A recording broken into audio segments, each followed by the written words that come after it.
कसं आहे की उत्तमराव जानकरांना त्या मतदारसंघातील मतदारांनी खऱ्या अर्थाने त्यांचे प्रश्न सोडवण्यासाठी निवडून दिलेलं आहे। पण विधानसभेच्या निवडणुका झाल्यापासून ईव्हीएम या विषयावर आपल्याला प्रसिद्धी जास्त मिळते आणि आता आपण शरद पवारांच्या समोर एक मोठा नेता होऊ शकतो हे स्वप्न त्यांना पडू लागले। आज तर त्यांनी एक जावई शोध लावला आणि महायुतीचे केवळ 107च आमदार निवडून आले अशा प्रकारचा दावा केलाय। मला वाटतं ही एक राजकीय नौटंकी आहे।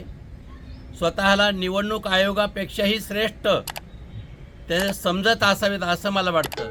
बरं जाऊ द्या, माझं म्हणणं त्यांना एकच आहे की ईव्हीएम वरला विजय तुम्हाला मान्य नाही तर उत्तमराव स्वतः अगोदर आमदारकीचा राजीनामा तुम्ही का देत नाहीत? एकच माझा प्रश्न आहे।